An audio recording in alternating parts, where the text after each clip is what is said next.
easier to film this video, actually, and then now that I've hit record, it's a lot harder than I thought. But I wanted to make this video for a few reasons, but you know, I'm going to talk about some really super heavy stuff, so you know, if it's too much for you, I totally understand if you just go ahead and keep scrolling or skip through this. But 2 days ago, I watched Paris Hilton's new documentary called This Is Paris, and I was pretty, how do I describe it? I mean, watching her talk about some of her past traumas, going to this this school that her parents sent her when she was a teenager. You know, it was one of these, I don't like to call them schools because they're not schools, they're fucking lockdown facilities. But listening to her story in the documentary, it just triggered so much shit for me, because it turns out that I went to the same school. I was sent to the same place, and I was 15 when I was sent, and I spent my 16th birthday in there, so I was there for a total of 6 months, and they were definitely the most traumatic 6 months of my life. You know, once I got out of there, I ended up eventually, you know, going to therapy and trying to sort out a lot of what happened in there, and I don't necessarily feel like crying about it, or you know, I'm not like emotionally unstable, like when it comes to thinking back to this stuff. I think I'm beyond that now. It's like more just a slight bit of rage in some ways. For those of you who haven't watched the documentary, Paris basically talks about how she was kidnapped in the middle of the night and taken to this place where there was, you know, everything from verbal to mental and physical and sometimes sexual abuse, and at this facility, and it just was super triggering, man. I hate to imagine that there's someone else out there that can relate to my experience, because I would never wish this upon anybody. So I guess to tell the story was that, like, as a teenager, you know, I was brought up like in a pretty conservative household, and I think my parents were very worried about me, like once I started, you know, listening to punk rock music and starting to look a little bit different than all the other kids at school or at church, and it just raised a lot of red flags for them, and I think that they were just terrified that I was going down the wrong path. You know, I started tattooing, I dropped out of high school, and I think they just didn't know what to do with me. And someone, I'm pretty certain it was a therapist, like a family therapist, that recommended that they take me to this place and commit me to Provo Canyon.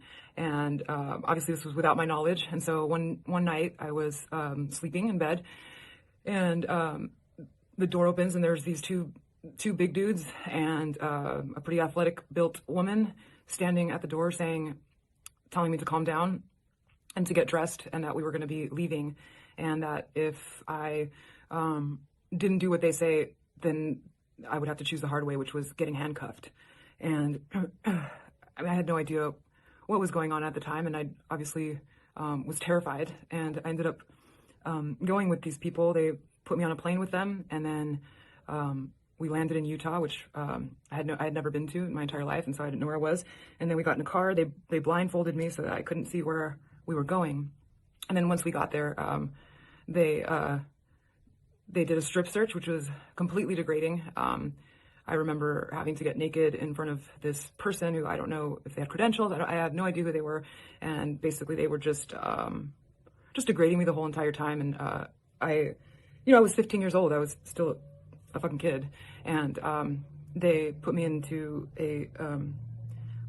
some hot pink sweats, and gave me some sandals, and then they took me into another room and then shaved my head, and then they gave me this binder and gave me a few minutes to read it alone in this room. And in the binder, it explained where I was. And so basically, that's how I learned through this binder that my parents had basically signed away my rights to this facility. And it was a program to rehabilitate troubled teens. And there was no way out. There was nowhere to go. I mean, there was barely any windows anywhere. And it wasn't like you could see outside, and the small windows that they did have, all I just saw was snow outside. So even if you did manage to escape somehow, which would be impossible, where would you go? And so I quickly learned that I had to pretty much kind of work the system and try and get out as soon as I could. You know, the binder had said, hey, like the minimum amount of time that you're going to be here is 3 weeks. But depending on your progress, you may get time added onto that. And so I was like, okay, I'm determined I'm going to get out of here in 3 weeks, and I'm going to ace everything, and I'm going to go home. And I had no idea that it was going to end up being 6 months of being trapped in this pretty crazy, just torturous, awful place. I'm going to try and kind of keep on track because my mind goes everywhere. But the first week I was there, they took blood samples, stool samples, and urine samples. And basically, later on, I found out that basically when a parent like submits their child to a place like this, they tell the counselors or whatever what their problems are with their child, and then it's the institute's job to try and fix that problem. And so one of the problems that my parents had was obviously that I wasn't going to school and that I was tattooing. That I chose to start my career at that early of an age. And I understand, you know, my parents, you know, they weren't Americanized by any means. It was a really scary time for them. I think they felt out of control, and I think that they were basically just trying their best to try and help me. And I just think they were wildly misguided and told that something like this would be a solution. A few days later, a counselor set me aside and told me that I had contracted HIV and that she was sure that it was from tattooing. And you know, as a 15-year-old, I mean, I had no idea what to think. I didn't know how I was going to tell my parents, and I didn't even have the time to critically think that this could be a lie, which obviously it was. But they never told me that. I went through those entire 6 months thinking that I had HIV, and this was just a scare tactic to try and get me to stop tattooing. I know this sounds crazy, and I know that it sounds like obviously extremely illegal, because it is, and it should be. Although I know that like states like Utah have different loopholes for these kind of facilities, that these places are just not regulated. They're not run by people with actual credentials. It's to me, it just felt like a random barrage of people that got jobs and have no idea how to facilitate helping kids. And you know, going so far as to diagnose somebody with a disease that potentially could kill you, and then later on not tell you that that was just a scare tactic, I think is such a mind fuck and such an awful thing to do to anybody. And I can't believe that this place ever existed. And so anyways, that was one of the awful things that I endured while I was there. They had all kinds of odd forms of punishment. If you, we were told we had to stand in line at all times, and that if you need something, you have to ask. Like if you want to adjust your clothes, you would have to ask before doing it. If you needed to cough or sneeze, you'd have to ask prior to doing that. If you don't, you would get docked points or get different forms of punishment. One of the common punishments that I saw and endured was having to sit in a chair facing a wall for hours on end. Some girls had been stuck staring at a wall for days. And if they fell asleep or fell off their chair, they would just get docked more time. And at one point, I made friends with a girl that was in there. Her name was Rachel, and since then, I tried looking her up, but she has a very common last name, and so I never was able to find her again. But we shared a lot of like the same musical interests and stuff, and at one point we were bonding, and we decided to draw a little comic book together. And so we would sneak around and draw these storylines that she would come up with, and I would draw them out, and it was like our own little escape from this nightmare that we were submitted to. And one day, a counselor found the drawings, and I ended up getting an additional 3 months added for that. And mind you, the entire time you're there, you have zero access to a telephone. You can't if you're hurt, if you need medical attention, you have no control. Like, these people are in control of your life. And so it wasn't like I could call my mom and dad and say, hey mom, like, this is a nightmare, please come and save me. My parents had no idea what was happening in this place. And that's why I think I never was mad at them, because I know that if my parents knew what was going on in places like this, they would have never let me stay there. They would have come and saved me. But you know, when we finally were able to have conversations with our parents, they were always monitored with somebody. Like, a counselor had to be on the phone with you. And the minute if you started trying to tell the truth about what was happening, they would just hang up and then call your parents and tell them, oh, she's being manipulative and trying to get out. So we'll try this again next week. And so there's a lot of things that I've definitely blocked out from my experiences there. There was like a stop sign shaped, I don't know if it's a hexagon or octagon or whatever, shaped room that was made out of bricks, and it had a drain in the center. And that was where, if you acted out, they would come around and inject sedatives into your butt and either put you in a straitjacket or just sedate the hell out of you to where you were pretty much in a coma, and they would put you into, the solid, what is it, into isolation. And some girls were in there for days at a time, and like peeing on themselves and suffocating in that drain, and it was pretty hard to be a witness to all that. And there was people there that were not people. There was kids there that were there for all different types of reasons. From being a runaway to committing crimes or drug addiction. And there were some people with serious mental illness.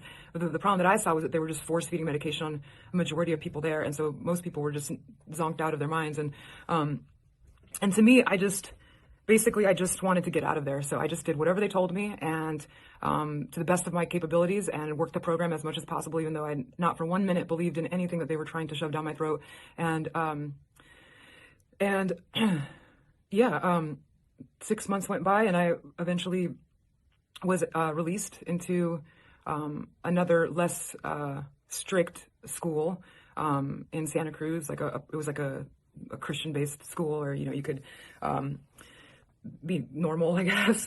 And I remember like the first weeks, getting outside of being released from Provo, it was like you didn't know how to be yourself. It was 6 months of sleeping with lights on, and having to use the bathroom and shower in front of counselors. And I remember the first time stepping into the new school, I was scared to go to the bathroom because I was worried that if I closed the door, I might be sent back. And looking back now, I realized I was suffering from major PTSD, and like I really that's honestly, when I look back at my drinking, that's when it started. And so I was drinking bottles and bottles of whiskey just to escape and numb whatever anxiety that I was feeling. And it wasn't until this last week that after watching this and really reliving some of these things in my mind that I realized that was kind of like the root to my drinking, and later on doing drugs. I'm sober 13 years now, and I'm so proud of that, and I'm so grateful for that. But it's after watching that documentary, I think I realized that I still have like some stuff to work through. And I think one of the last things, or I don't know if it'll be the last thing, but one of the things I do want to say is that I think one of the hardest parts of doing this video is that I haven't really had a sit-down conversation about this with my parents. I'm in my late 30s now, and this happened, 20 years ago. And I guess I just wanted to spare them from knowing the horror that took place at Provo Canyon, because it wasn't their fault. I think that schools like these, they basically exploit the fears of parents, like genuinely concerned parents, and scare them into sending their kids to these schools. Mind you, this was extremely expensive. I've never asked my parents exactly how much they spent on this, but I know that we did not have money at the time, and my parents did end up putting their house on loan just to pay for this. I've since then looked at other people's testimonies, and have seen that some people have paid upwards of $220 a day. Imagine 6 months worth of that, and for a place that literally causes more harm than actually helps you. And I think that like real therapy doesn't require more therapy afterwards. I ended up spending so much time going to intensive therapy sessions with my own therapist to work out all of the traumas that I'd experienced through there. And so, I feel like nervous about posting this because I don't want my parents to feel shame. If anything, I feel so terrible that I ever pushed them to a point where they felt the need to have to send me away somewhere. I think they did it with all the best intentions, but I wish they would have maybe just took a beat and just talked to me instead of just assuming by sending me off to a place that someone else will fix it. And I think that that's what happens to a lot of other people. I think as a mother now, like I look at my son, and I would never in a million years send him to a place like that. I think there's other ways of reaching kids and other ways of processing whatever turmoil you might be going through. And so yeah, the reason I wanted to share this story with you is not for pity. I don't want anybody to say, oh my God, I'm so sorry that you went through that. I don't need anyone's pity. I think that I am grateful for everything that I've been through. I think it's got me to where I am, although I would never wish this upon anybody, not even my worst enemy. But what the most disturbing part about it is that I went online and I looked up Provo Canyon, and that school is still open. And now they're admitting children all the way from 8 years old to places like this. And I just can't understand how a place like that is even still open. I was spared of the sexual abuse and the physical abuse, but I definitely saw it. I saw it happen to other people there. And the fact that they have a statement on their website saying, oh no, we sold the company in 2000. I'm sorry, I've seen testimonies that are dated from 2009. I highly doubt anything has changed about it. And then they went further on to say, here are all these surveys from people who have graduated from here, and saying that 100% of them said they had a great experience and that they came out a better person. I personally don't remember ever having taken a survey, but I know this, that if at the end of the day, after the 6 months of hell that I endured there, if they would have asked me how, to rate my experience there, I would have said whatever it took to get out. I would have told them, I would have given them 5 stars or whatever the fuck, because at that point you're just so desperate to be free again and to escape such an awful traumatic place. And so I think what Paris is doing with this whole like breaking code silence movement is amazing, because Provo Canyon School is an awful, awful, awful place that should not exist. There are hundreds, if not thousands more across the country that are doing the same, if not worse, to kids. And it's a huge money-making industry that is destroying lives.